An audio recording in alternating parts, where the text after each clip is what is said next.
Hello everybody and welcome back to another Oscar prediction video where today I will be taking a look at the category of Best Cinematography. Now, this category is really quite something this year. Quite something? It's something. Because when I made my Oscar nomination predictions, the films that I had as my top three contenders all missed nominations. So, The Fablemans is not here, Avatar The Way of Water is not here, and Top Gun Maverick, the movie that has been sweeping the precursors, is miraculously not here. So, I don't know exactly what happened there. How does a movie sweep all precursors, is considered the frontrunner to win, and then doesn't show up?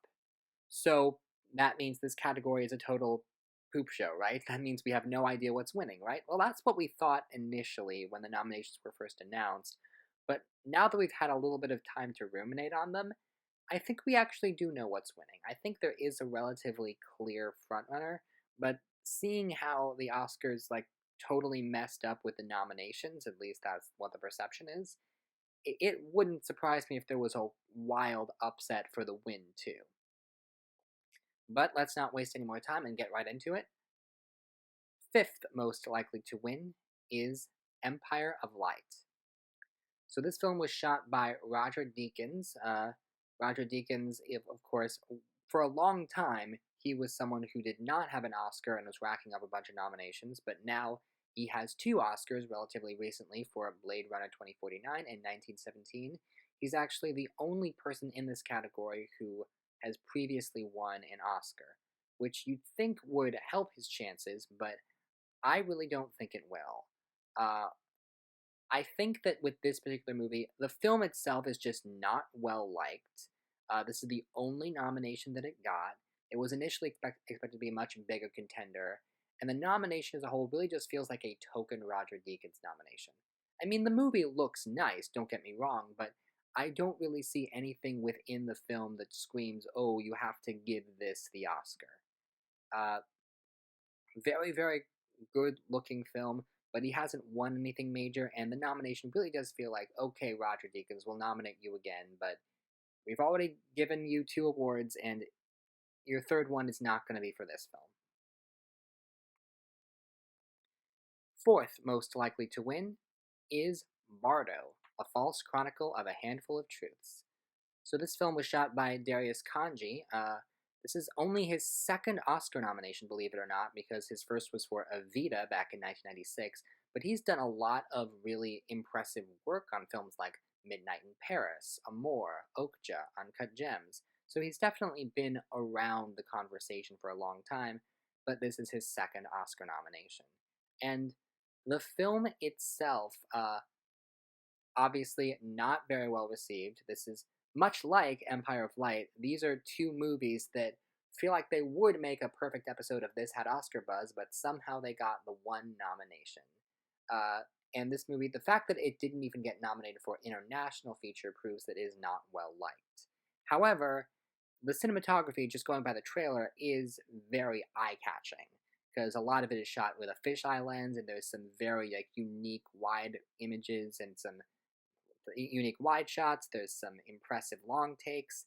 It really looks like the cinematography is the standout element of this movie, so the nomination does make sense. But I worry the film is underseen, and of those who have seen it, not particularly well liked.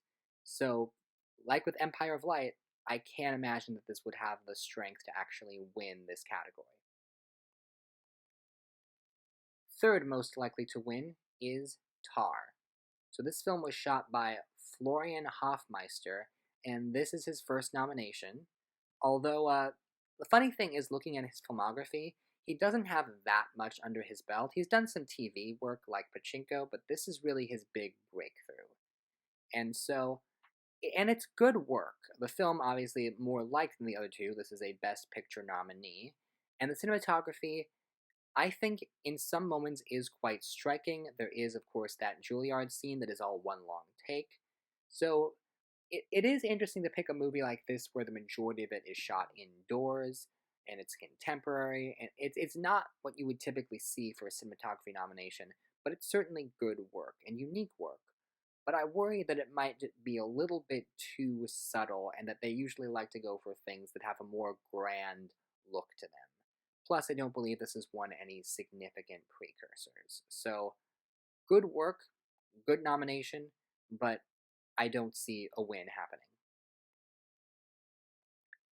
Second most likely to win is Elvis. So this film was shot by Mandy Walker, and she's on her first nomination, although she's building up a respectable career for herself between this, Hidden Figures, the live-action Mulan. So it's exciting to see her get this nomination, and the work is good. Uh, I think the problem with a lot of Baz Luhrmann films is because he cuts his movies so quickly, you don't really get a chance to linger on a lot of shots, so it's easy to miss like the work that goes into the cinematography. Now, the reason why I have Mandy Walker in second place, and the reason why she could win, well, for one thing, the movie is really well loved and a Best Picture nominee, but also, if she won, she would become the first female winner in this category ever, which is one of those things where it's surprising it hasn't happened yet. And it almost happened last year for Power of the Dog. So they could really push a narrative of give Mandy Walker this because she'd be the first woman to win. But I feel like Warner Brothers really has not been pushing the cinematography as much as they've been pushing other craft elements of the film. Plus, like I said, the cinematography is not really the standout element of this movie, not nearly as much as the production design and costume design and makeup are. The cinematography, again, is good and functions well within the movie, but I don't know if it's as showy as something like Power of the Dog or something like number one most likely to win, All Quiet on the Western Front. So this is a movie that when I first saw it, I said, oh, this definitely should be winning Best Cinematography. And I remember thinking it was a shame that it would be lucky to get the nomination because the competition was so steep. And in my Oscar nomination prediction video, I had it fourth most likely to get on, and then 1, 2, and 3 all missed. So it's like they paved the way for this to win. The film is shot by James Friend, and this is his first nomination. Again, he's kind of an up-and-comer. He's mostly just done television work, like Your Honor and The Willow Show on Disney+. And this nomination, I think, is going to be the thing that really pushes him into the stratosphere. And he did win the BAFTA, where he was nominated against Top Gun, so that shows that there is strength for the film, and it is tricky because almost everything has gone to Top Gun, and yet I feel like this is your most traditional winner. This has really great. This has the epic shots. This has the big, wide shots. This has the long takes. It has everything you would want in a Best Cinematography winner, plus the fact that the movie is really well liked and has 9 nominations overall. Like, all signs to me point to that this is our frontrunner. If there is an upset, I'd say it would be Mandy Walker for Elvis, but I just don't know if she has the support that she needs. I think this should be a relatively easy victory for All Quiet, and it'll certainly be a well-deserved victory at that. So, thank you very much for watching, and tune in next time where I will be taking a look at the category of Best Animated Feature Film. See you then.